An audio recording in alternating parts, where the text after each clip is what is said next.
Okay, welcome everyone in the design school to this is the second in a series of undetermined number so far. We're going to keep going with it and as long as there's interest and further topics to discover in the bioregional carrying capacity series for the design school. And this one I'm really excited about. I'm Bill Baue with R3.0 Redesign for Resilience and Regeneration, and I'm particularly excited about co-presenting in this session with my very close colleague and friend, Randy Saad, from the Executive Director of the Flourishing Enterprise Institute. And Randy, I wonder if you might, if it might make sense to just before we pull up the deck and get started on presentation, just to say, a couple of words about yourself by way of introduction, just to give people. I think I'm more of a familiar face in the design school since I've been involved for quite a while. So maybe just a few words on that, and then we'll jump into the session more formally. This sounds great, Bill. I appreciate the space to just say a hello. I mean, Bill has let me know that this is a pretty collegial group, that you guys know each other well, and that we can sort of speak as friends more than like this might be if it were a proper webinar or conference presentation. So I'll try and take that approach. So a little bit about myself. I'm based in Cambridge, Ontario, Canada. That's about 75 kilometers west of Toronto, for those of you interested in the geography. I live here with my family. I've got a couple of little girls, a great dog that sits next to me as I do these presentations and hold my meetings, and of course my partner who lives a pretty interesting life with me out here in Cambridge. I guess professionally, I don't exactly wear one hat like I'm sure many of you. My interest, I guess, which is perhaps evident from the topic of this conversation, lies at the enterprise scale. And so I've been kind of meandering about for the past 15 years or so, exploring this idea of sustainability or regeneration at an enterprise scale. And I think what I can describe today that might have been hard 5 or 10 or even 15 years ago for sure is um, that I have this view, and I think most of my colleagues would share it, that organizational management is a gross oversimplification of reality. And the shortcomings or unintended consequences of that oversimplification are only now really becoming more meaningful as the world becomes more complex and as change accelerates. And so really, my interest is in contributing to the innovation or adaptation of organizational management as we know it by integrating systems theory and applying or aligning with the natural and social sciences, and not in a pie in the sky way, but in a really rigorous, practical, and meaningful way that would make sense to a leader who's responsible to an organization. And this is where my two affiliations come in. So on one side, I have the Flourishing Enterprise Institute, which is an applied research institute that is really intended to bring applied research to the practical testing of innovations in the field. So I've been in conversations and working with leaders in this space like Doug and Andrew, who are on the call, for many years. And unfortunately, our movement remains relatively slow. And I think to some degree, we recognize if we want to disrupt mainstream management, there's a necessity to bring evidence to the idea that these more systemic and science-aligned ways of practicing management are better in every way, not just from a sustainability perspective, but with the core mandate of any organization in mind. And on the other side, so that's the FEI, we have a community practice. We not only bring applied research to testing in the field, but we look to create new knowledge and mobilize that, help to sort of accelerate the adoption of these innovations, management innovations, if you will. On the other side, I've co-founded and lead a cooperative, a nonprofit cooperative called Refocus. And our interest is really in doing the field work. So I engage directly with senior leaders in organizations and facilitate the adaptation of practices from more conventional towards systemic. I think that's probably a pretty good overview. You'll learn a lot more through my sharing and our dialogue. So why don't I pause there, Bill, and feel free to add anything in case you think it would be helpful. Sounds great, Randy. I'll just say that Randy and I have been increasingly collaborating over the past several years I participate in the events that led to the launching of the Flourishing Enterprise Institute. And I also serve on the steering board for Enterprise Evolution, which is a particular sort of practice within under the Institute's umbrella that you'll hear a little bit more about. But I think that's enough to just sort of set the groundwork. So I'll go ahead and start sharing my screen. There we go. Oops. Are you able to see that? Is that showing the? Yeah, we can see. Okay, great. So let's see, view slideshow. Okay, great. And so we generally, sort of have presentation time about sort of 2/3 of the time presentation, about 1/3 question and answer. But as you know, since this is the design school and since we know each other well, if folks have questions that feel like they're most relevant as we're going, glad to sort of take those in the flow. Penny, if you wouldn't mind, since one or the other of us will be presenting, just keeping an eye out for questions, that'd be great. Yeah. Cool. So this is a session on municipal carrying capacities. Again, it's session 2 in the Bioregional Carrying Capacities series of themed dialogues here in the design school. And what you're looking at here is the Nanaimo bar, which is a funny riff. We've got the donut as a representation of sustainability and regeneration. Nanaimo, the city, is famous for its Nanaimo bar, which is like another sort of snack food kind of thing. And so they riffed on that to show their sustainability and regeneration. But we'll be hearing more about that from Randy in particular. So I just wanted to start things out. This is our agenda. This is sort of the talking points that we're going to be going through. This is sort of more for Randy and I to keep track of the issues that we're going to be addressing. So I'm not going to go in through this in detail because we're going to kind of lay it out as we go.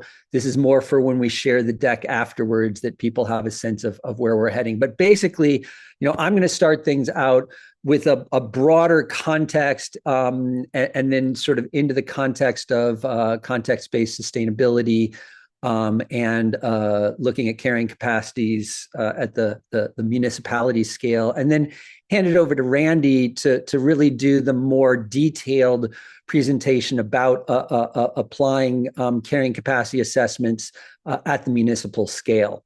So that's just a general overview of what we'll be looking at. So I wanted to start with a really broad overview, which is to go to the notion of a civilization and its roots in the term civitas, or city. And so the most literal definition of the word civilization is a society made up of cities.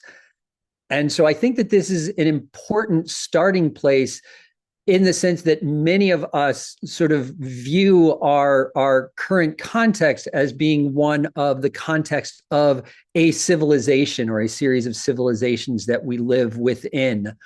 And that's it, sort of, you can't extract that from the city context or the municipality context or the context of human beings organizing themselves at the scale of a city or a municipality. That's sort of definitional to ourselves, that when you look at the criteria of what defines a civilization, that they are perceived as urban, as compared to, say, nomadic, for example. At the same time, many of you have seen this slide before. I've certainly shown it in the last session. Is, we tend to think of civilizations as this sort of stable thing, that this is sort of what we operate within. But really, civilizations are inherently unsustainable is sort of the message here, is that essentially they have an average lifespan of about 336 years, based on this research by Luke Kemp from the Cambridge Institute for Existential Risk. So collapse of a civilization isn't a bug, it's a feature of civilizations. So this happens in all instances, essentially, of societies that organize themselves principally or primarily around the notion of cities. And so this calls into question whether the city itself as a foundation for civilizations is also, sustainable or not. And that's something that I, doing a little bit of research for this, Brandon actually was a signpost to this presentation by Lane Hartzell, a professor who is looking at the relationship between bioregionalism and urbanization. And he sees them as two very different approaches to the relationship between humans and the environment. Bioregionalists like us seek to work with nature to create sustainable, locally based communities that work in harmony with the natural world, while urbanization involves the building of urban areas that extract beyond the resources of the land base. And that's, beyond the resources of the land base is sort of definitionally overshoot or beyond carrying capacity. So what Hartzell is suggesting here is that essentially the city or the municipality might be the reason why civilizations are prone to collapse, that they are sort of unsustainable in and of themselves.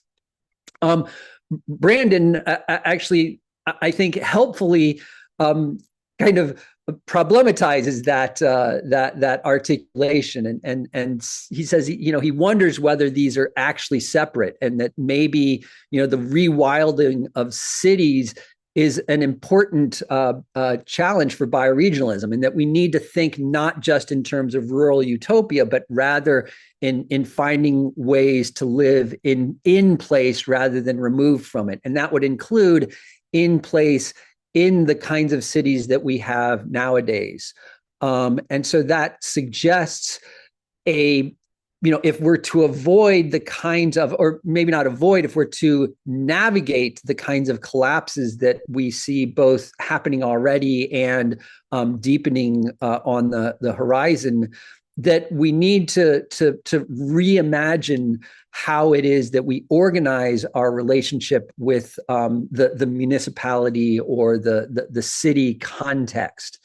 And so actually, I want to stay there and just say a brief anecdote. Randy and Brandon and Claire and I were on a call recently where I just made sort of the offhand comment that the bioregional movement really hasn't engaged with cities, and Brandon, I think, very appropriately challenged me on that, and really, mentioned the deep history of bioregionalism engaging very in depth with the city scale, in particular, citing work from Seattle, where he's based, San Francisco, where Planet Drum was based, and even on this call, I think that Brian has documented the engagement with leadership in Toronto, the city, going back decades at this point. So I think that my assertion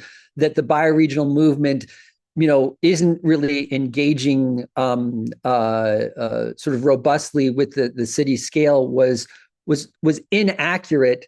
I think there may be some accuracy in terms of or there may be reasons why I perceived that, in the sense that I don't think that it is as high profile as some of the other elements of engagement. And so that's part of what this session is intended to spur. But just moving on from that, a couple of resources. So Daniel Christian Ball, who's a key player in the bioregional movement, has both a set of blogs and a long interview with Herbert Girardet, based on a 2010 report that Girardet authored called Regenerative Cities.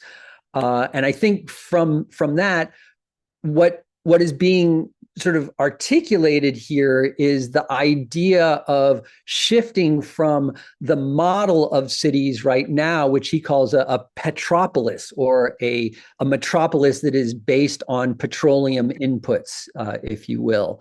That's sort of the current status, and that's in many ways underpins the unsustainability. And what he proposes is a shift to an ecopolis, or a metropolis that is based on ecological logic, if you will, and moving to, as you can see, things like renewable energy instead of petroleum energy as one example of this shift. He plays it out further in this graphic. In particular, framing the petropolis in the context of planetary boundaries, and in particular that it has a kind of linear metabolism where there's, you take coal, oil, and nuclear, which are all non-renewable resources, as your feedstocks.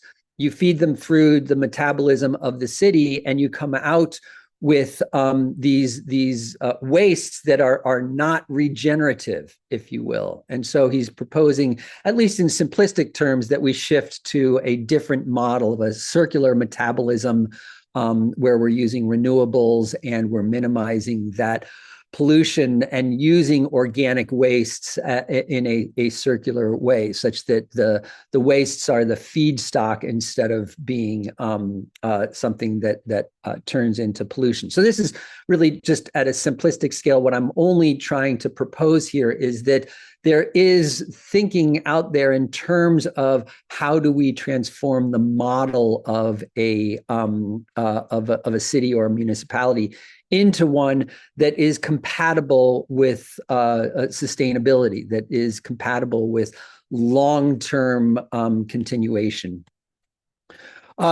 So that's where we start to get into the focus of this session, and drawing on what we talked about last session, which is context-based sustainability as a methodology for assessing the carrying capacity of any entity at any scale. And I'll get to that in a little bit more depth in a moment. But just as a reminder from last time, this is the sort of the core of context-based sustainability, is that sustainability, sustainability equals A, actual impacts over N, normative impacts on the carrying capacities of vital capital resources.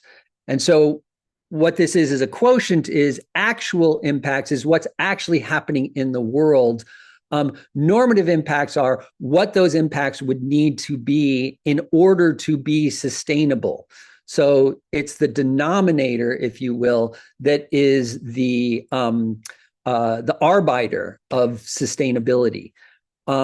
Much of what you see in the world, in particular in the corporate realm, that calls itself sustainability is actually numeration only measurement. It's only looking at the actual impacts and then making some kind of projection about, is this good or bad, without applying the denomination, as we call it, of comparing that actual impact to the carrying capacity thresholds.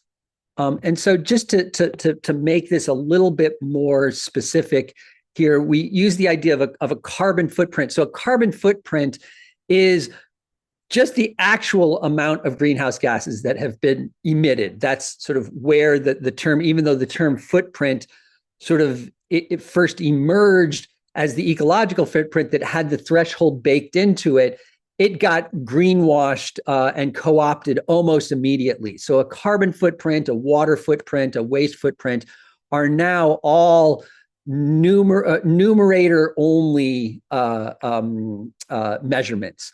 So really, to add the denominator, you'd have to look at the carbon footprint within the carbon budget. So what is the actual impact based in the budget of what the world can handle in terms of that impact? Another example, so that's on the natural capital and the ecological side of things. Carrying capacity also applies to social systems and anthropogenic capitals, if you will, or human-made capitals. So the example we would use here is living wage, where an actual wage is the amount that one is paid, which, is that livable or not? We don't know until we add the denominator of what a living wage level for that region would be. And so that's just two quick examples of how to apply context-based sustainability, or how to apply carrying capacity thresholds in the assessment of an entity. And I say of an entity because I want to suggest here that that's one of the beauties of context-based sustainability, is that it is a generic approach that can be applied at any scale. And the reason for this is because of allocations. So allocation is basically what is your fair, just, and proportionate share of responsibility for respecting these carrying capacity thresholds. And so this is an example that I used last time around water, where it says if we look at a drop of water, we need to actually do some allocating before we even get into the allocation of responsibility for organizations. We actually have to allocate the evapotranspiration. So what the sort of, if a drop of rain falls, you don't get that entire drop of rain for use. Some of it is going to evaporate. Some of it is going to transpire. So there's that. There's the in-stream flow requirements. So the requirements of rivers to keep water levels in order to feed the plants and animals. So all of that needs to be allocated or accounted for before you get to the human right to water, the human consumption. And that's just meeting our basic needs. At the bottom is, after you've allocated all of that, then you can allocate to economic and social water uses. And then at the bottom is a specific facility would have an allocation of that water on a watershed basis, looking at the renewable supplies.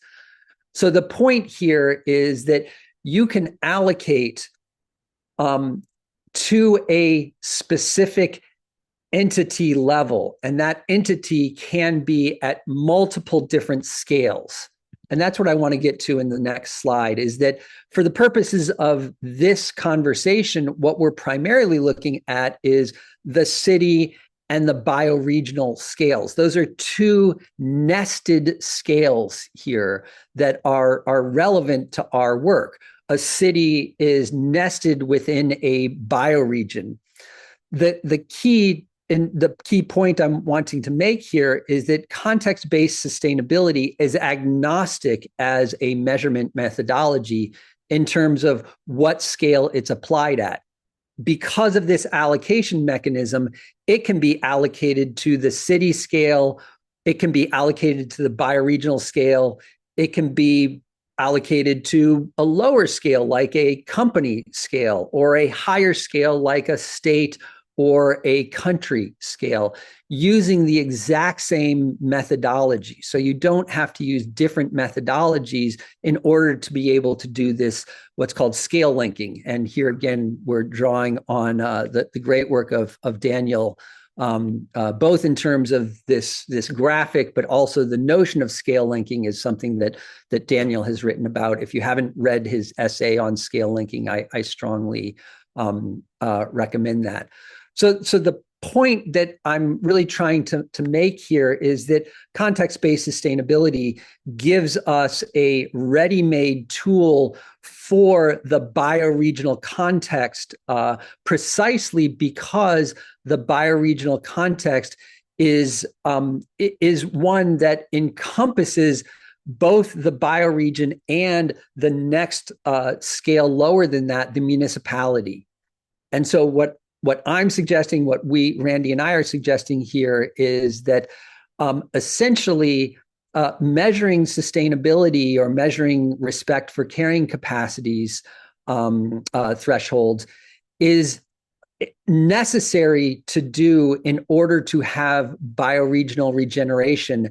And it is necessary to do that at the municipality scale as a way of aggregating up to the bioregional scale. That's essentially what we're asserting here. So therefore, measuring and managing carrying capacity thresholds, respect for those thresholds at a bioregional scale necessitates doing so at the municipal scale. And in fact, the municipal scale is a particularly useful scale to be measuring and managing that on for a number of reasons that Randy is going to take you through. So that's sort of my teeing up session, and I want to hand it over to Randy here, but first, maybe pause and see if there are some preliminary questions that we should handle before we move over to Randy and look more specifically at the municipality scale.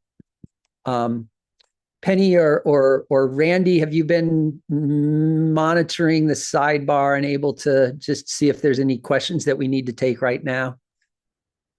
There haven't been any questions in the chat so far. Okay. Just a few comments. Okay, great. Anybody want to just chime in briefly before we shift over to Randy with a question or a comment? Great. Carrie, I see you've got your hand raised. I'm just very happy to see everyone and very grateful for this. I didn't expect it to be so timely, but hopefully we can talk about how we can bring this conversation forward in the greater Los Angeles area as soon as it makes sense to do that. Thank you, Carrie. That context is front of mind and also, I would say, very daunting. And I hope that you are well and that your neighbors are navigating this in a way that supports their health. Thank you, Carrie. Andrew, over to you, and then we'll go over to Randy. Yeah, I just want to echo Brandon's comment. I think that's bang on. We absolutely need to recognize that most of us do live in cities or near urban areas, and we don't want a whole bunch of people moving from the city to the rural areas because that's just going to increase the impact, right? So I think we need to keep people in cities and make cities more livable and more sustainable in context of our bioregions, right? So just wanted to put that out there. Great. Thank you, Andrew. And I know that Brandon, I think he was potentially intending to be here, but I think he'll catch up on the recording. And so when he does, Brandon, thank you for that. Elias, I see you've got a question. Maybe we'll limit it to that before handing over to Randy. So Elias, over to you. Yeah, thank you, Bill. I'm loving the presentation. Just wanted to say that cities are often the land where they are built is usually the most precious, and they used to be like biodiversity hotspots. Like if I think of New York Island or any cities in my country, they are in the best land and most fertile land. So we need to honor that legacy and really make sure we regenerate these lands too. Yeah. Great. Thank you, Elias. Great. Well, Randy, why don't we pass over to you now and get rolling to your presentation. Sure. And Bill, maybe before I start, I'll just mention that I don't think it's necessary to get through everything in the agenda. Of course, the conversation will be valuable, and maybe some of the details can come out through the conversation. So please just keep an eye on the time on my behalf, and if we need to get close to wrapping up or what have you to honor the amount of discussion we've allocated, just give me a heads up. Great. Thanks, Randy. And I ate a little bit into your time that we were planning on. So All good. I think we started late, and my intro is perhaps a little long too, so not so much on you. Anywho, okay, cool. um, yeah, I wanted to start just by prefacing, my little bit of a talk or presentation here by pointing to the the immense complexity involved in what we're talking about. And I think for me, why this conversation is interesting, exciting, timely, is because I think it's one thing to appreciate the relevance of the bioregion as perhaps the smallest scale at which we could actually achieve sustainability. It's another thing to develop the kind of insight, discipline, and practical kind of way of working that would allow us to do that if given the opportunity. And so I think there's a lot to be said about carrying capacities and thresholds. And I mean, that's only one aspect of things, to be fair, but just getting into what it looks like to really make sense of that in a way that can link scales, that can be practically applied, that's useful, that's reliable, is a lot. And I think CBS provides, context-based sustainability provides a really interesting lens into that world. So I'm hopeful that part of what I share today will highlight a little bit of that complexity, but also how we can overcome it and the value of thinking about municipalities within the context of bioregions specifically. So I'll share my screen and get started. And same deal as what Bill described. If a question comes up in the meantime, I'm happy to jump and take that on the fly. So don't hesitate to put up a hand or to just jump in and interrupt me, please. Um, so I want to start with just a little bit of my own perspective. Something that I think Bill shares and that we've talked about a bunch is why municipalities may be the highest leverage point for enabling change globally. So got 5 reasons here that I'm just going to talk through. So one, I mean, municipalities as a government body or agency, essentially are collecting massive amounts of money from the collective for the sole purpose of delivering essential services and enabling the well-being of all. So just as a structure, their existence, the way they exist is valuable, and of course that the resources they have available give them a tremendous potential to make change. Also, just the nature of a municipality and the way that it governs gives it a relationship and the potential to influence the actions and behaviors of virtually all actors within a bioregion. So it's not just directly investing dollars and cents, it's also policymaking, creating incentives, and even convening multiple actors that are central to what a municipality already does.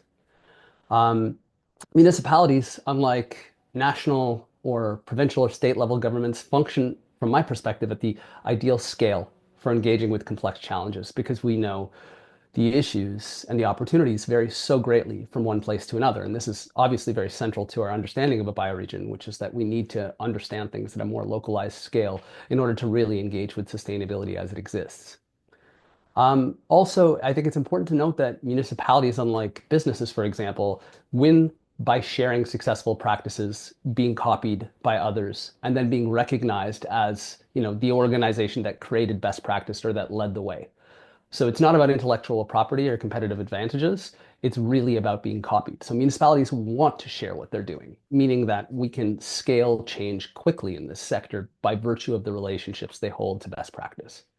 And then lastly, there's already dozens, if not, I would say hundreds of powerful networks that already exist specifically to support the establishment of best practice, mobilizing knowledge, and scaling the adoption of innovations. This is informal, but in many cases, it's national, regional, and global NGOs that work on behalf of municipalities and have deep engagement with them in this sort of process of mobilizing change and best practice. So for all of these reasons, municipalities represent a pretty high leverage point. Um, so essentially what the question I would ask is why are bioregional carrying capacities important to a municipality? And so consider for a moment the context for what a municipality is governing. Um, if I were to take, I guess I wanted to look at the highest level, the highest order kind of inputs to the governance of a municipality. And I think, having discussed this with multiple different municipalities, this holds some water. So if I were to try and generically define a vision and purpose that is universally applicable within the municipal sector, I would say the vision for a municipality is that the community it serves flourishes or thrives.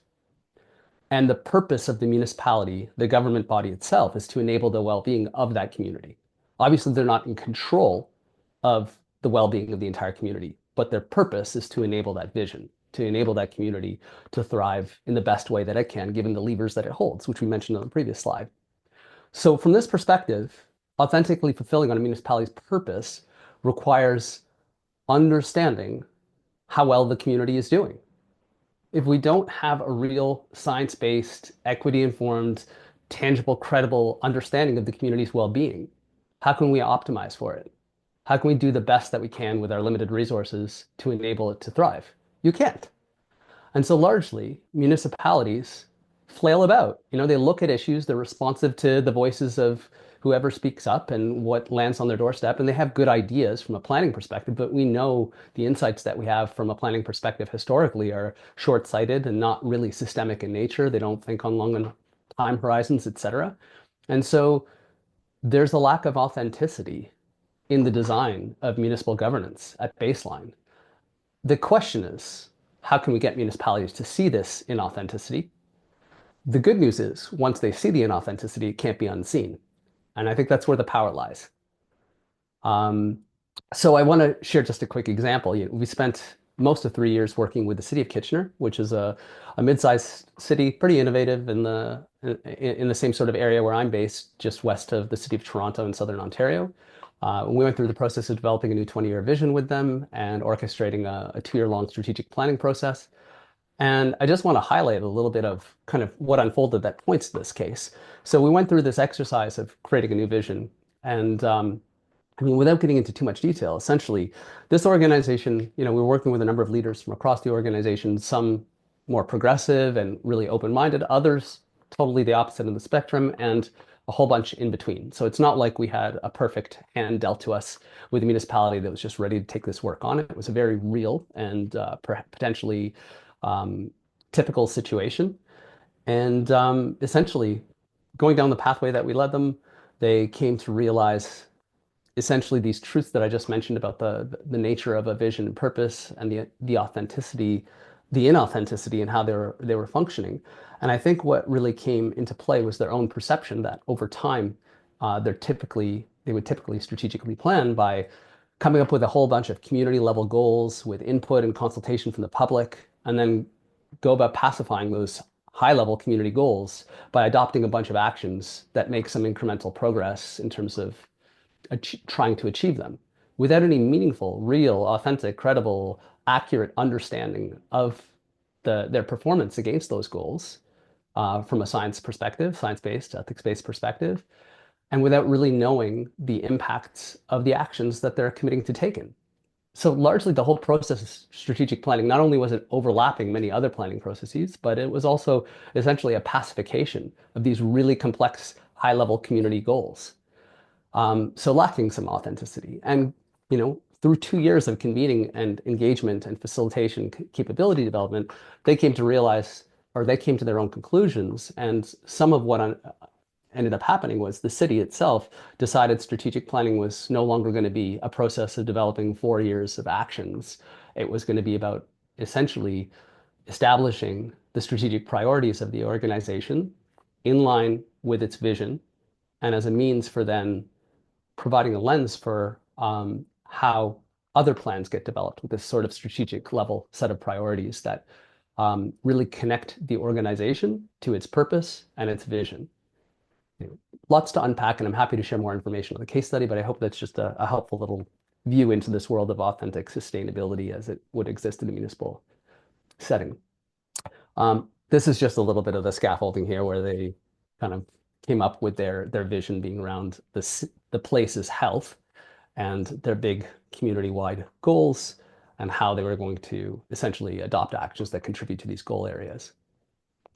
So I want to transition to our case study on the city of Nanaimo and to talk specifically about how context-based sustainability was useful, including what we learned, because there was so much that we did learn and obviously a lot more for us to learn through the work and work with others.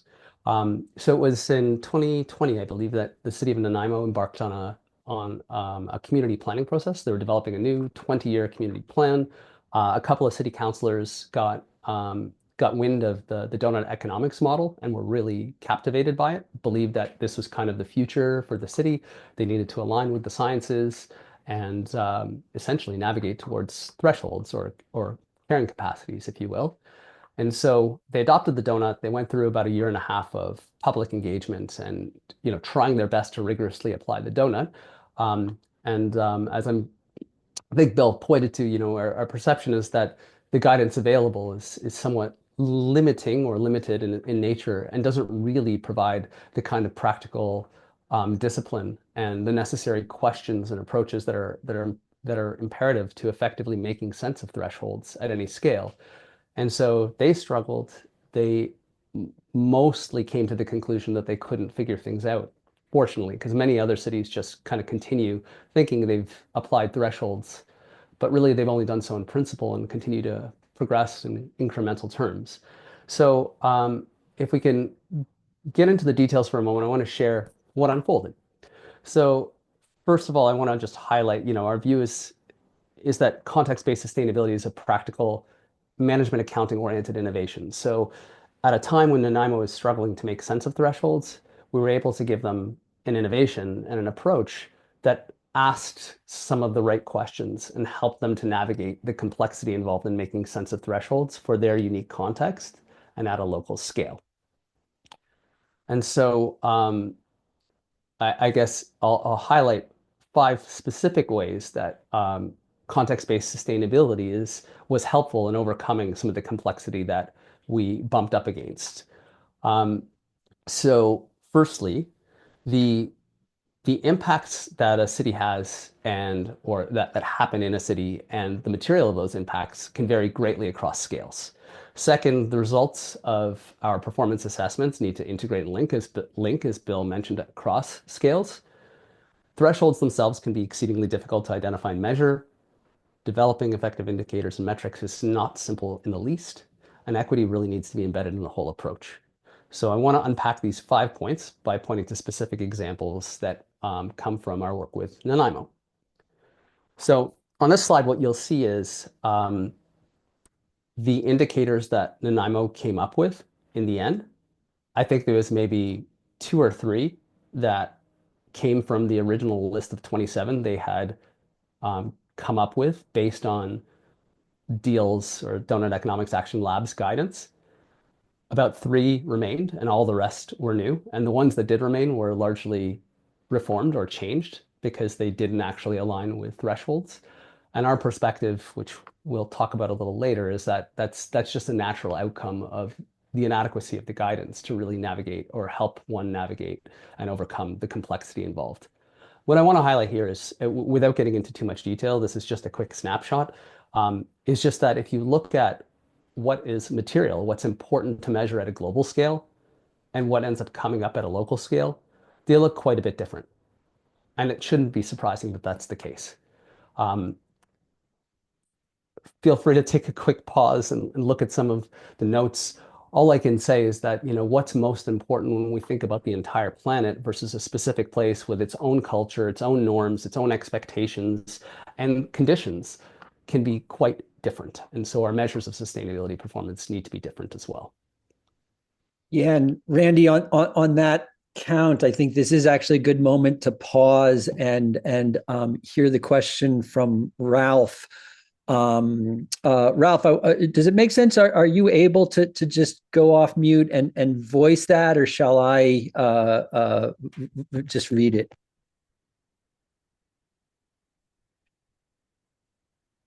I'm guessing it's looking like it makes more sense for me to read that. So it's and part of this is to get this on the recording as well as in the sidebar chat. So Ralph asked, how do we create a same eye level discussion between bioregionalists and people with a mandate in municipalities? I have seen various approaches of bioregionalists being, oops, can folks pause from commenting on that while I read it?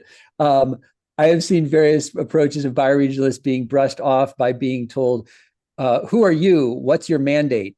Is it just a question of bioregionalists presenting themselves as highly recognized professionals? What can we all do to close the mandate gap? Yeah. Sorry, Bill, did you want to continue? No, no, just over to you on that. Oh, thank you. Yeah, yeah. I think it's a fantastic question, and perhaps the biggest challenge that we face in kind of making the appeal.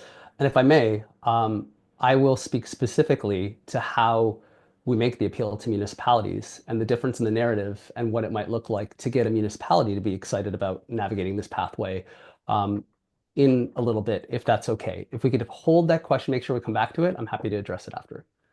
That sounds great, Randy. And I'll also continue to just engage in the sidebar while you're talking, so that we'll have sort of two threads of this, and also come back to I think that it's relevant to point to the work that Isabel Carlisle has done with the Devon Donut and the sort of the dual the policymaker citizen approach that she took. But yeah, I think it makes sense to go back into the regular flow, and Randy, you'll pick this up in that flow. For sure. Sounds great. Okay, so I'm not going to say too much here, but as we discussed, as Bill mentioned earlier, this is essentially his slide. Part of the complexity is that the results of our assessments need to link across scales, and context-based sustainability is designed specifically in the way that it asks questions and the disciplined approach that it provides to ensure that that's a possibility. It doesn't guarantee it, but that possibility exists and would be a natural outcome of applying it. And I'll just leave it there for now. Thresholds can be exceedingly difficult to identify and measure. So I wanted to share this example here from the city of Nanaimo. They had 4 indicators that they were batting about, trying to decide what made sense and which to adopt. These indicators included transportation by mode, distance driven, growth in town centers and corridors, access to daily needs. Sure, in your minds, you can envision why these indicators seemed like they were relevant to understanding the sustainability of performance of Nanaimo, the place. And what I want to offer is the discipline of CBS enabled us through conversation to establish that there are shortcomings to every one of these potential indicators, in that sometimes just coming up with a credible or universally accepted science or ethics-based threshold can be an exceedingly difficult task. There often isn't a threshold available that we can easily point to. So even just the idea of exploring what could be a threshold for measuring performance in an area of impact that we know is important can be challenging. This is part of the complexity that we need to navigate on the ground. And I think when we went through these various indicators, it became clearer and clearer that there wasn't a good threshold. And so it led to a deeper set of questions like, what is the end goal? What would we achieve, or what would be achieved if we were sustainable with all of these ideas in mind?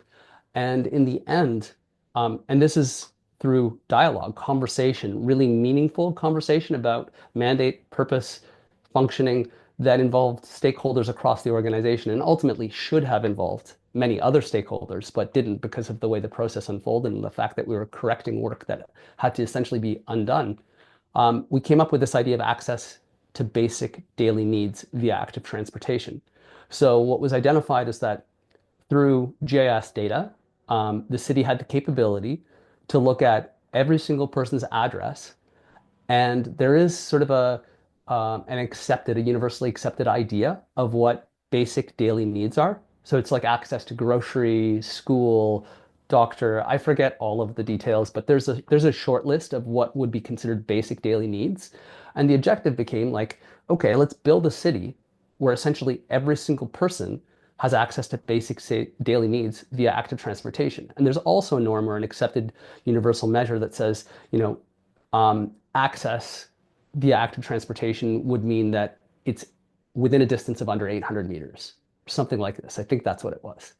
But ultimately, we came up with something that was considered credible, based on the research and the science that ultimately pointed to a concrete and specific end goal that could be measured and used to essentially replace all of these incremental indicators with one meaningful threshold-based indicator that would stand up. And I highlight this just to show that this idea of thresholds, it might sound simple in principle, but when we get to applying it in practice, it can be quite complex. The next point was around developing effective indicators and metrics isn't very simple. So once again, we get to a lower level, and I want to highlight an example that came up. So originally, Nanaimo was concerned with water, and they had on their own, using the donut, the portrait method that Deal provides, come up with essentially a goal of reducing their water consumption across the community by 30%. So we pointed to the fact that one, that wasn't a thresholds-based indicator. And so looking at it more closely, it was about understanding the capacity of their local watershed. And Nanaimo exists in a rainforest, no less. And when they did a little bit of digging and engaged with some of their counterparts externally, they realized the community is nowhere close to the capacity, exceeding the capacity of their watershed. So really, it wasn't something that they wanted to spend more time or energy investigating, because they knew they were very much in the black in terms of their sustainability performance. But they did have an underlying concern, which was around their supply of water, which is something different. So municipal government provides the supply of water, and to do so, they have a water reservoir. And so we got into this really deep, complex, and long conversation. Actually, the conversation we had was with our client, but they had conversations with people across the organization in various departments, from leadership to asset management to conservation, et cetera. And it was really about the sufficiency of their reservoir supply. Now, the challenge is likely because of climate change, they're experiencing elongated drought conditions. And during those periods, they reach dangerously low levels of capacity in their water reservoir. And then from a policy perspective, they have to evoke a whole bunch of measures requiring people to shut off water or consume less water, which have tremendous social and economic impacts. And so they came up with a threshold. They actually had a threshold, just didn't identify it as such, that the reservoir needed to be at least 30% for every single day of the year. And so they wanted to measure how often that isn't the case. And they developed a metric for essentially assessing that performance, as it shows here. And the key here is that this wasn't just a generic thresholds-based indicator and metric to put on a website on a dashboard that is nice for everyone to see.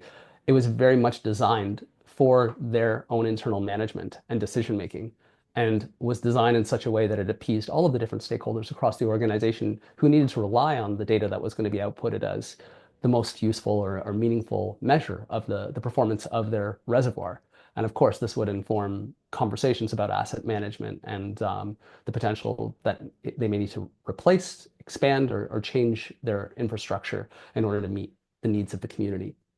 What's interesting is in the conversation, another thread came up around environmental flow, or essentially the capacity of, or the flow in the river system. So one of the indicator species in Nanaimo is the salmon that run to their spawning grounds each year at the same time as the drought conditions exist. And so historically, they used to let water out of the reservoir to flood the rivers to get them to a minimum flow, which again, they already knew this threshold, which is the minimum flow required in the river in order for the salmon to get all the way to their spawning grounds. And so, unfortunately, the salmon spawn at the same time that these drought conditions are coming up. And so they have this really challenging choice of whether to ensure that there's enough water for people, or to allow the salmon to not make it to their spawning grounds and die en route. And so this is just indicative of the kind of complexity that comes up when we actually engage in a meaningful dialogue about thresholds and have a disciplined approach to making sense of them within a specific context and for an organization and its community in the way that it needs to function. Hopefully, just as an example, it provides some insight into what we're talking about.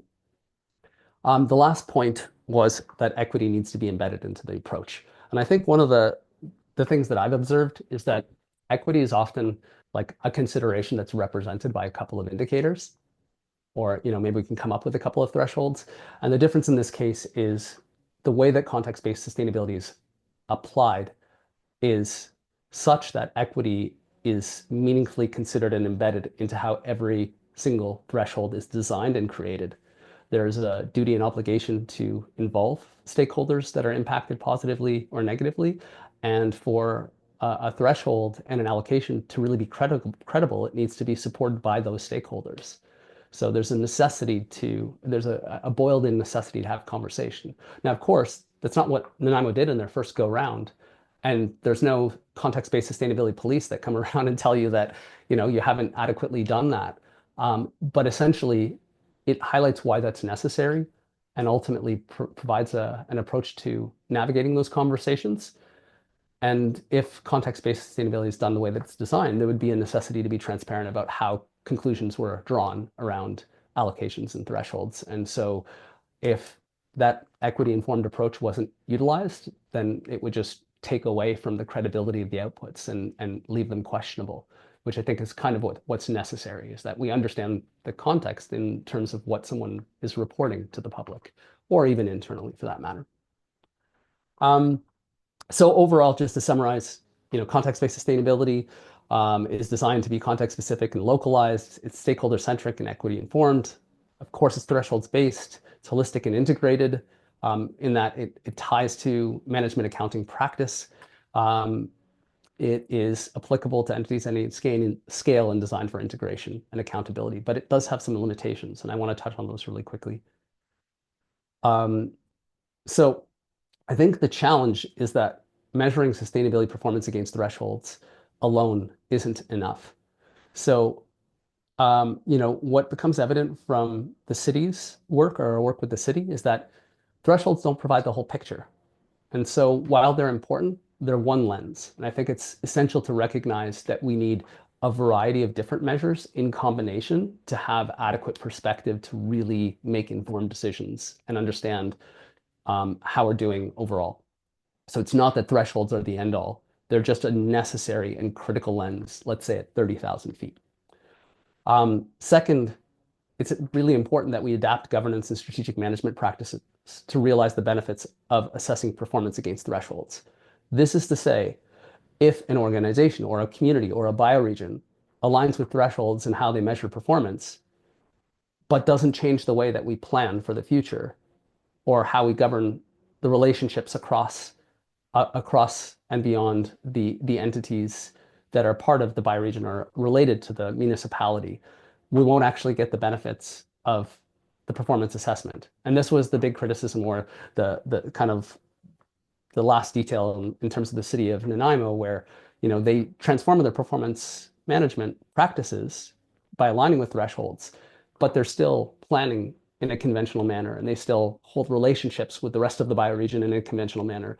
And so the likelihood that they get the benefits of the insights that they've drawn from their exceptional and leading performance management practices are quite diminished by the fact that the rest of their entire method of operating remaining conventional.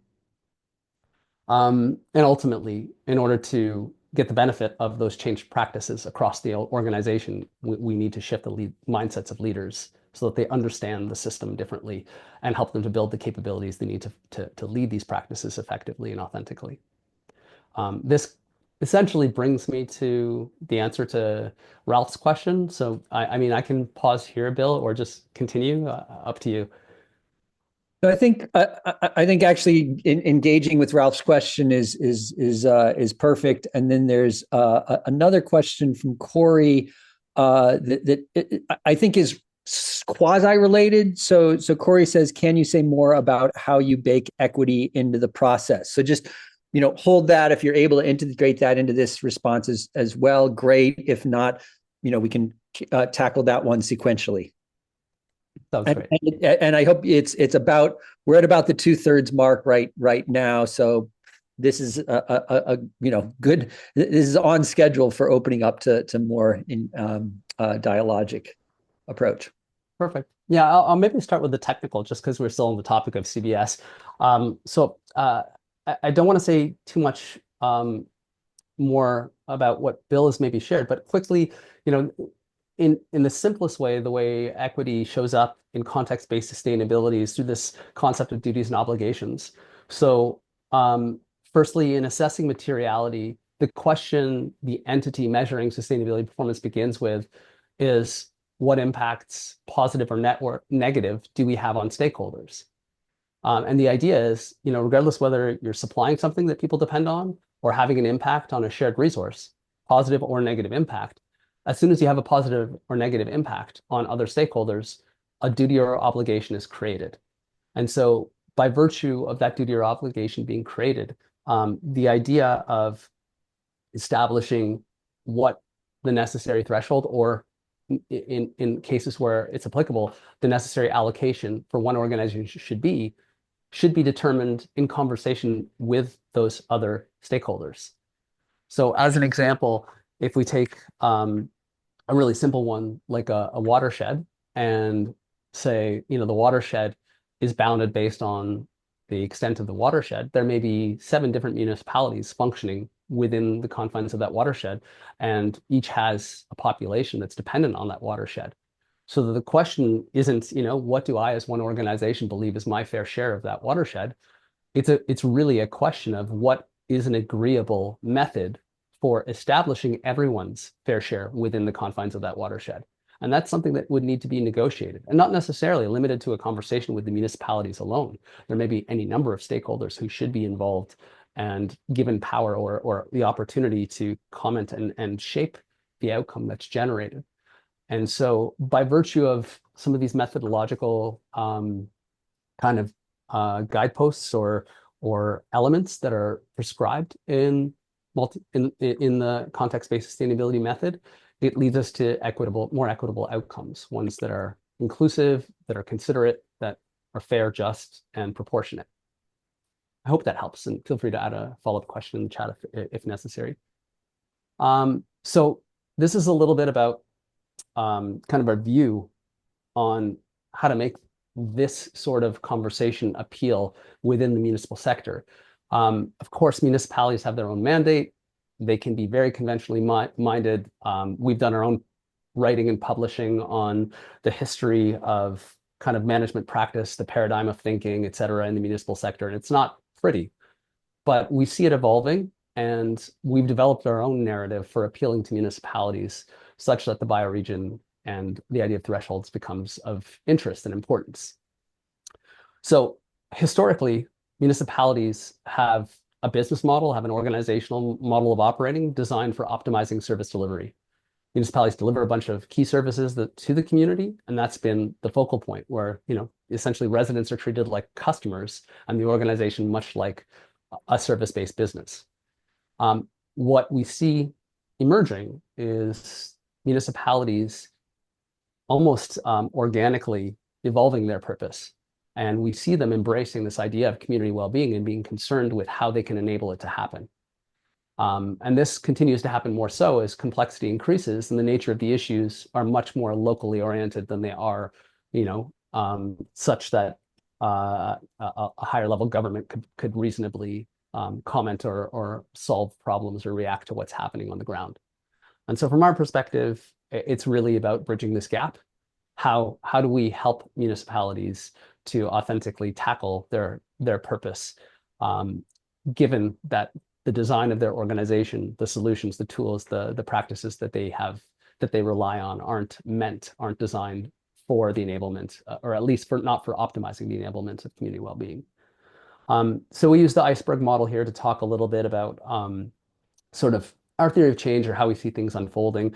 And it starts by shifting the mindsets of leaders. And once we can get leaders to see the world a little differently, our view is that creates the possibility that we can begin to adapt the strategic management practices that are at the core of the organization. So getting away from climate and sustainability and equity offices and really transforming the way that decisions are made, budgets are allocated at the center of the organization. And so essentially our solution in this vein is the Enterprise Evolution Program that Bill mentioned earlier, which is about enabling organizations to transition from conventional to systemic strategic management practices. And what I'll say really quickly about that is the appeal is quite different in that typically our goal is to meet leaders where they are. And I would argue, almost independent of sector, I've had very few instances where I've been in conversation with a senior leader who isn't already overwhelmed by accelerating change and increasingly complex issues showing up more and more consistently and frequently than they have been historically used to. And I would argue most leaders already feel exposed, vulnerable, and uncertain about how to navigate what has not historically been the kind of complexity that they're used to engaging with. And I think the idea of presenting more systemic tools, methods, and practices as a means for navigating this complexity is a useful starting point because it addresses their immediate need and creates an opening for experimentation and doing things in dramatically different ways. And my experience so far has been once we begin to introduce more systemic ways of thinking and practicing, they start to see that they're just more useful in general. And naturally, when the organization begins to function more systemically or to adopt practices that are more systemic, their own ability to make sense of, interpret, or see that there's more that is aligned between sustainability outcomes and organizational outcomes than there is in conflict. And I think while it doesn't have municipality immediately hit the pause button and say, like, our ultimate goal is bioregioning, it certainly transforms the relationship to sustainability and the idea of navigating towards a better outcome for the community and why that's necessary from a management perspective, because it becomes more clear why all of these unintended consequences of the unsustainable way we've been living are essentially making their ability to do their job as municipalities much harder and difficult. So it's a long iterative process that we create with this enterprise evolution program that I can speak about more if it's helpful. But for now, I'm going to pause there and see, Ralph, if you have maybe a further question or if anyone else wants to comment. Yeah, Randy, I think checking in with Ralph on what he has to say, and then also just to let you know that there's a really great question from Penny in the sidebar. So maybe we'll queue that up next around the sort of the question of population density that's sort of inherent in the city context. But I'll just sort of cue that up. Ralph, if you're able to go off mute, do you want to follow up on your engagement first? Yeah, thanks, Bill, and hi, Randy. And sorry for being off video today. I'm not feeling too well, so excuse me for that. I think the follow-up that I have is more a comment than really a question, and that is really that from the experiences that I have, bioregionalists are normally not that well organized when it comes to institutional power, when it comes to educational capacity, and so on, to really be in a conversation with people that represent the municipality than you, for example, are. You have the Enterprise Evolution program, you have the FEI, you have your university and consultancy background. Most bioregionalists, I think, don't have that. And that creates that sort of problem to actually get in touch and be in a conversation on same eye level as you, for example, are able to do that with Nanaimo. And, Nanaimo can be happy to have you.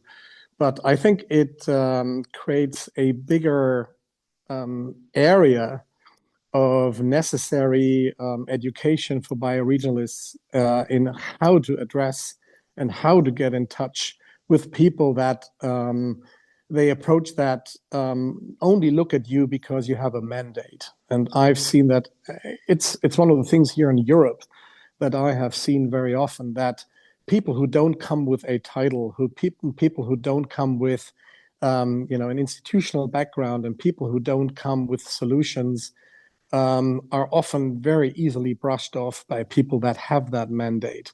So I think it presents to me a major gap of the bioregional movement that we have to overcome, and I think therefore it needs more people and organizations like yourself to professionalize in ways to be able to really have that informed discussion, or even get the possibility to have that informed discussion with people from municipalities. So Yeah, I think I'll leave it there because it is just a perception that I have that very often we don't see progress just simply because we're seen as unprofessional, and that is a gap that needs to be overcome.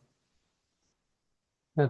Bill, did you want to jump in Yeah, first? I wanted to just give an overarching response to that. Thank you for that comment, Ralph, in saying that that's essentially one of the things that is the goal of this series is to inform folks in the bioregioning movement on these issues as part of a larger goal of empowering the agency of bioregionalists to engage these questions. So coming in with a validation, sort of whether you in the municipality see me as valid or not, I'm coming in with I'm self-validating in a sense, and that if we do that as a movement, I think that could bolster the sort of the legitimacy overall, if you will. So I just wanted to sort of add that overarching comment. But Randy, over to you for maybe more specific responses to that.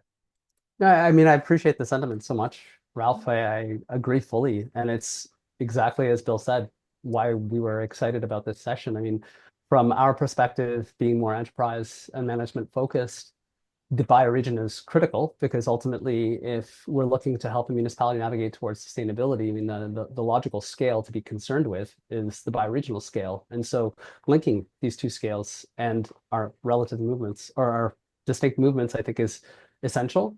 And it's, I mean, I love the idea of kind of others getting knowledge, but it goes both ways. You know, we need a more sophisticated understanding of the insights and ways of thinking and making sense of things that have been developed at a bioregional scale in the same way that it goes from bioregion down to, let's say, the organizational scale.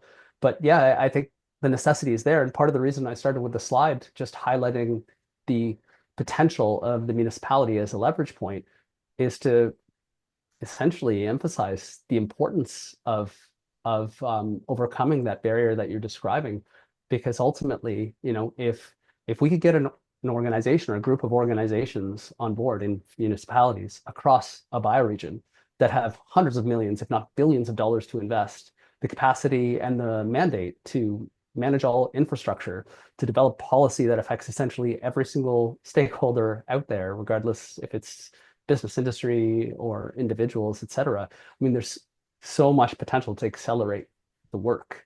And so rather than, you know, looking past or circumventing or not focusing on municipalities because they're hard, I'm here with Bill today to say, no, there's some real potential here, and we have some meaningful ways of engaging with and navigating this complexity in municipalities such that the bioregion may actually become of interest and substance to a municipality sooner rather than later, as much as it may not look perfect for some time.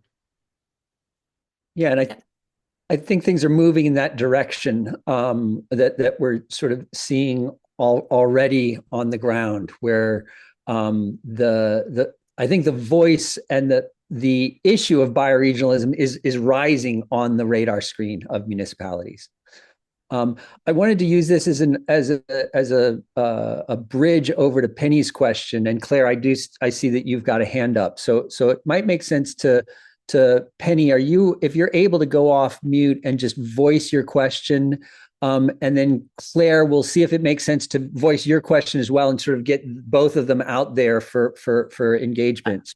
Actually, Penny? it was just a response to what Bill had brought up. So okay. Do you want if to I can do just make a comment quickly, Cool. it's just to say, yeah, my experience of working with municipalities, going back like 30 years, we used to co-create community workshops where we would, it was very much engaging the community, and there were staff positions to help support that. Over the years, it pulled back and back and back to the point that I was, you know, part of things like the Healthy Sandwich Advisory Committee and other kinds of committees like that, where you're kind of this token person for the community. And eventually that got scaled back to the point that I just said, I'm not willing to be your proxy for the community because you don't even listen to us. Or it was just useful when they wanted it. And I would say that that breakdown with the actual relationship with the community has like had detrimental impact for how we listen to the community. And so, you know, in terms of bioregionalists being more professional, I think if their voices were just heard now in like a more normal capacity, there would be a lot less missed information. And I know, Randy, you and I have talked about this, you know, for a number of years, but I really struggle with that because there's been this kind of professionalizing of how that happens. And it's just, I can see that there's absolutely no way that a single person, staff person that barely has the capacity to do what they're doing will have, it was just really difficult to engage as like a normal neighborhood citizen with the community. Yeah. Could I pipe up for just a quick moment, Bill? Yeah. Yeah, I just want to highlight that I think this points to why it's necessary to have that mindset shift, because the nature of relationship or how we define relationship within a municipal context is so confined and constraining at baseline, right? The municipality as a service delivery body is engaging with the public out of necessity because it's legally mandated to do so, and as a pacification to collect a due amount of information so that they can say that they're doing that and potentially find some benefit in understanding the perspective of other stakeholders as part of the planning process. It is very much a broken model. And until we create the experiences that leaders need to see that ultimately, authentically, and effectively pursuing their community level goals that they say that they're committed to nowadays requires the cooperation of all stakeholders and a collective orientation to doing so, they won't actually get it. And, you know, like one of the outcomes that we had with the city of Kitchener when we did the strategic planning was one, them starting to see that strategically planning by themselves as a municipality without working with the other municipalities that are sharing in the same community level goals and the regional government above them was far from optimal because they didn't know what everyone else was doing and how they were navigating this complexity and solving the problem together. And they didn't even have the means to make sense of what was sustainable or not and by how much at baseline. So like all of these things became very clear as detracting from the authenticity or the effectiveness of their ability to navigate. And the same thing happened in that we introduced a form of deliberative democracy. So we led a reference panel or a citizens assembly as part of their strategic planning process, and where normally they spend the first 6 months of strategic planning doing a bunch of very superficial engagement with the public. And by a bunch, I mean a ton. They're very dedicated. You know, they do a statistically valid survey, all kinds of engagement, but all of it is like sort of top of mind piecemeal comments and feedback. And I would argue most of what they take in isn't even in the best interest of the stakeholders who provide it because they don't understand the complexity of what they're commenting on. They just speak to what matters to them in a moment. And so we struck this reference panel, and without getting into all the details, essentially they followed the leaders who are strategic planning for 6 months and spent 20 hours of time learning themselves about the process and the details, and 20 hours in a room over 5 sessions with the planners themselves. And two things unfolded. One, the public themselves actually enhanced the strategic plan because they understood the details. And I think for the first time, perhaps in some of the careers of these planners who were involved in the process, they actually had the experience of seeing how engagement with the public could actually improve the process and not just diminish the quality of their plans because they have to pacify a bunch of superficially collected feedback that doesn't actually make sense. And on the other side, the public sat down and basically had this first experience where most of them had the perception that their administration wasn't the greatest. And they were blown away with the rigor and depth and sophistication of the planners involved, super excited about it, and literally proactively asked if they could possibly join councillors and senior leaders as they go to the public to engage with residents so they could share their story and tell people that they should get involved because the city is pretty exceptional and they're blown away with how they work and what they do. And this is like completely a transformative experience. But this is part of why I describe this necessity to create an openness through conversation and then to, through that openness, experiment and create opportunities to practice differently. And then through the experience of those ways, those systemic ways of practicing differently, then again, there's a deepening of the mindset shift and an understanding of the realities that exist. And I think that's the sort of pathway we can lead towards eventually truly understanding why a bioregion is necessary and useful. And then when a group comes to the table and says, hey, we've actually already engaged the stakeholders in the community and created a governance structure for how we talk and discuss and deliberate over issues and needs, and we have a way of kind of convening and making decisions, you're going to find that cities are really excited that all of that heavy lifting has already been done, and all they need to do is tap into and empower that governance structure and community-based movement to do more. It's just they're not quite there yet. Thanks, Randy. I know I'm just looking at the time. We've got 7 minutes left. I know Randy and I are actually both supposed to be on a call at the bottom of the hour. Randy, I might suggest that you jump on the call to begin with, and I'll maybe hang out a little bit since I already know. Okay, great. But let's try to get as much as we can in over the next 7 minutes or 6 minutes. Now, Penny, you had sort of the elephant in the room question, so over to you for that. And Victoria, I did see your hand, and I do. Penny, please do look at the chat for Victoria's question about the recording, but not after you pose your question. Okay, great. Well, my question is really like at the base. It's the question of cities are sustainable at all. So that's sort of the underlying question, but sort of the next level up from that is the question around population, the population density of cities, and if it's even possible for the landscape to support that density of people in a that small of a space. And one example that I could give just from where I grew up in Colorado is the city of Denver, where previously it was nomadic peoples, because you could not stay in the area and be sustainable, and because of the winters, and so people had to move on during the winters into different areas.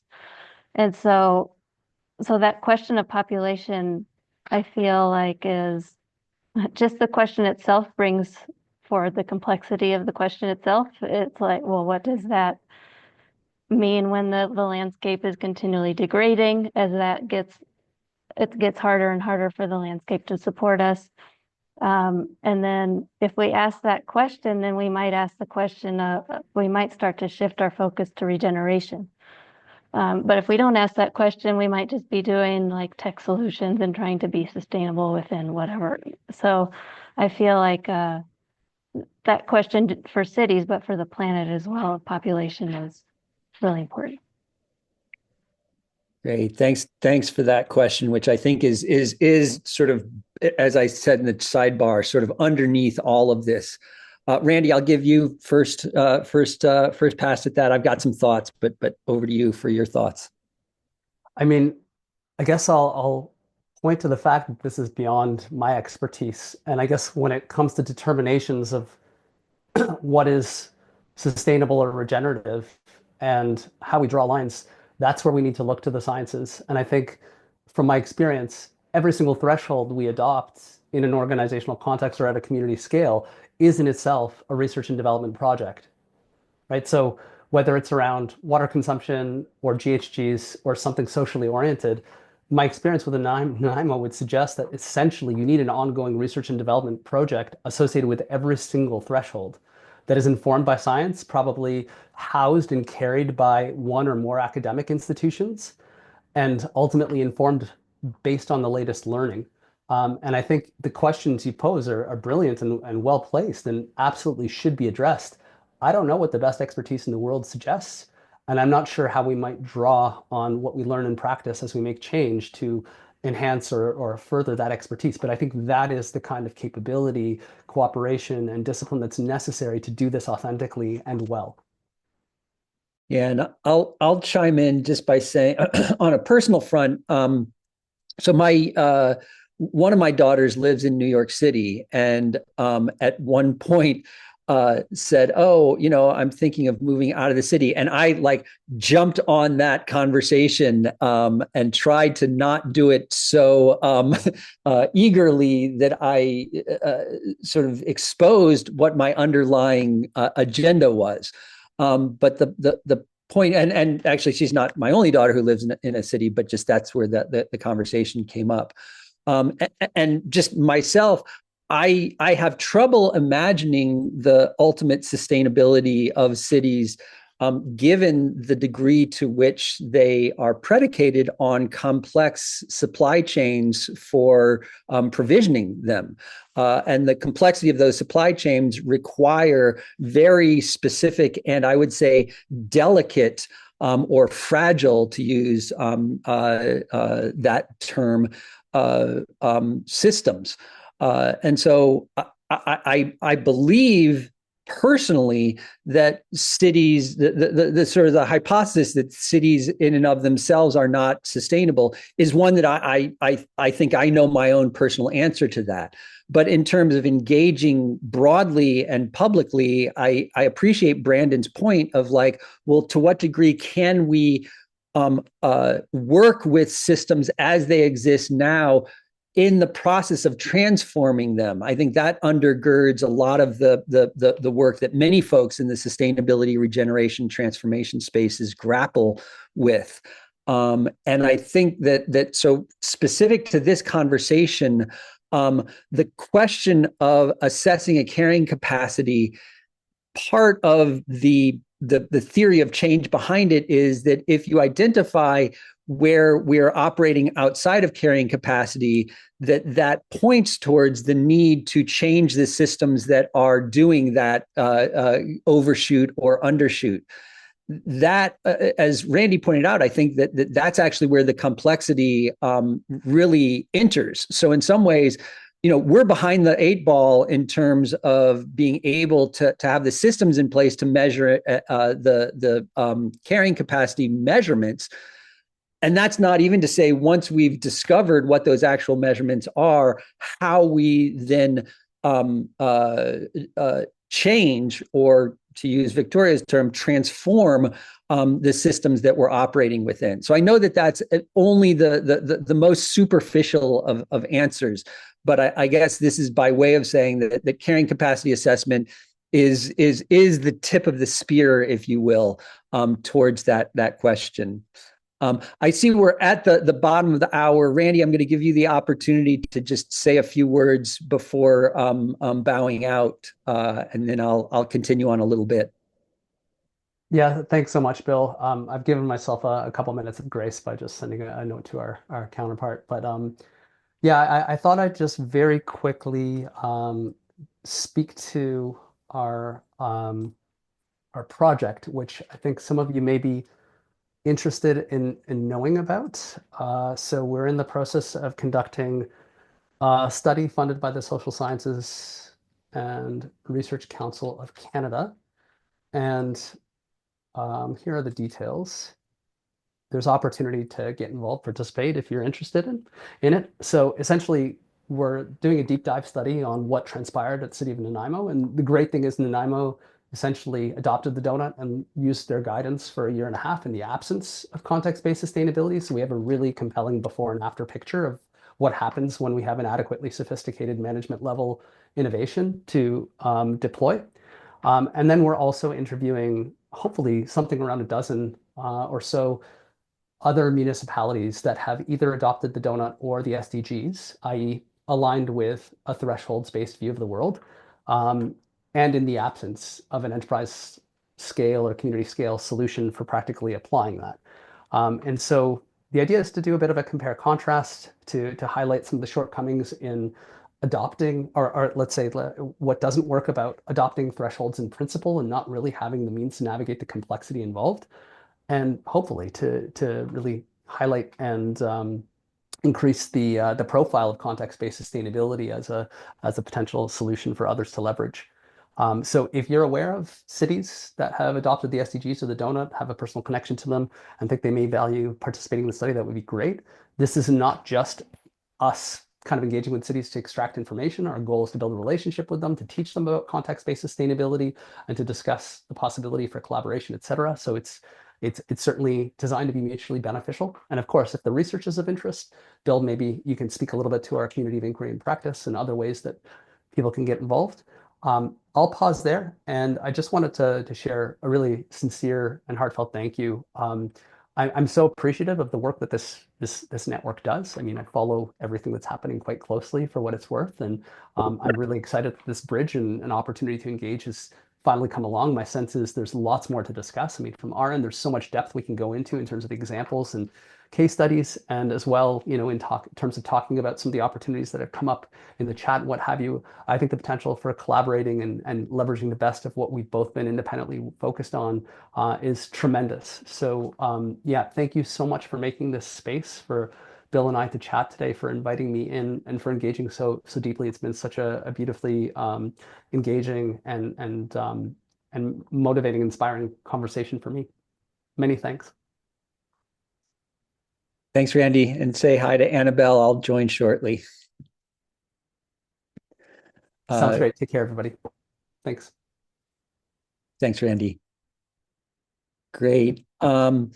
Penny, I wonder if you might be able to just speak briefly about the timeline. Is Victoria still on? Yes, if you could just speak to the timeline for the recording. Victoria, I saw that you had a question of some degree of urgency there.